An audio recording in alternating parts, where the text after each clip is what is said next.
नमस्कार दर्शकों, गरुड़ पुराण के अनुसार मृत्यु के बाद क्या होता है ये तो हम जान ही गए हैं, लेकिन आज हम जानेंगे कि हमारे पूर्वजों के लिए गरुड़ पुराण में क्या विशेष बातें बताई गई हैं। तो दर्शकों, गरुड़ महापुराण के माध्यम से आज हम जानेंगे कि पितृपक्ष में श्राद्ध की क्या विशेषता है और पितरों को श्राद्ध में तर्पण देना क्यों अनिवार्य होता है। तो वीडियो अंत तक देखिए और चैनल को सब्सक्राइब जरूर करें। पितृपक्ष भाद्रपद मास के शुक्ल पक्ष की पूर्णिमा से शुरू होता है और अश्विन मास की अमावस्या तक चलता है। पितृपक्ष में पूर्वजों की आत्मा की शांति के लिए पूरे विधि विधान से अनुष्ठान किए जाते हैं। पितृपक्ष में किए गए तर्पण से पूर्वजों का आशीर्वाद मिलता है और घर में हमेशा सुख शांति बनी रहती है। इन 16 दिनों में परिवार के उन मृत सदस्यों के लिए श्राद्ध किया जाता है जिनकी मृत्यु शुक्ल और कृष्ण पक्ष प्रतिपदा में हुई थी। यह पूर्वजों को ये बताने का एक तरीका है कि वो अभी भी परिवार का एक अनिवार्य हिस्सा हैं। लेकिन क्या आप जानते हैं कि पितृपक्ष में श्राद्ध कर्म की शुरुआत कैसे हुई थी? अगर संरचना की दृष्टि से देखा जाए तो हमारे ब्रह्मांड में 14 लोक होते हैं। हमारी पृथ्वी के नीचे 7 लोक और पृथ्वी के ऊपर भी 7 लोक होते हैं और हमारी पृथ्वी इन सब के मध्य में स्थित है, जिसे पृथ्वी लोक कहते हैं। जब किसी मनुष्य की मृत्यु होती है तो मृत आत्मा को उसके पूर्व में किए गए कर्मों के अनुसार अगला जन्म मिलता है और कर्मों के अनुसार ही या तो वह वैकुंठ जाता है, या तो वह स्वर्ग जाता है, या नरक में जाता है, या फिर दोबारा से पृथ्वी लोक में जन्म लेता है।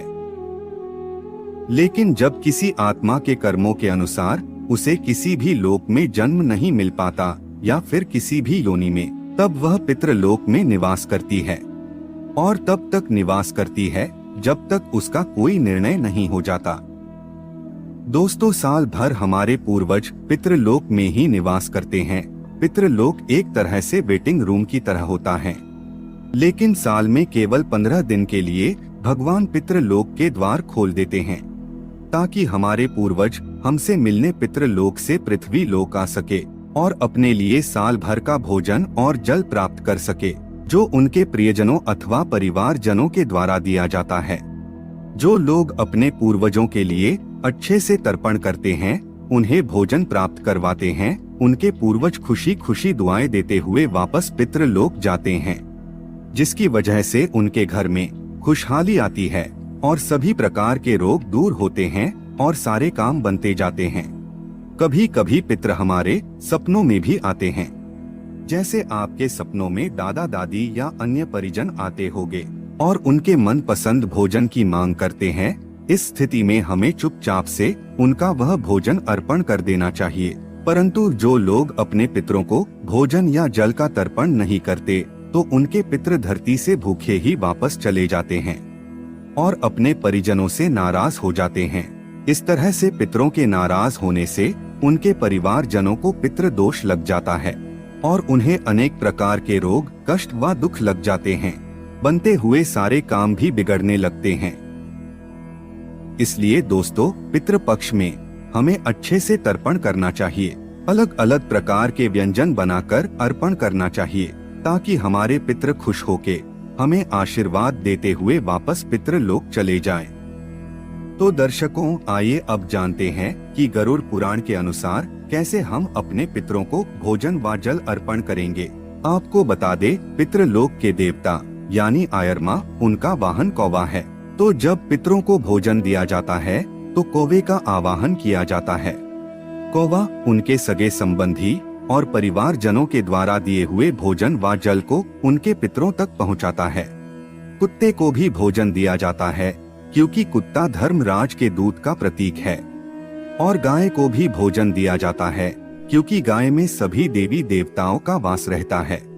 घर पर ब्राह्मणों को भी भोजन कराया जाता है क्योंकि कहते हैं कि भोजन ग्रहण करने के लिए पितृ इन्हीं ब्राह्मणों के रूप में आ जाते हैं और किसी योग्य ब्राह्मण से पूजन करवाकर परिवारी जन को तर्पण करना चाहिए और पिंड दान करना चाहिए।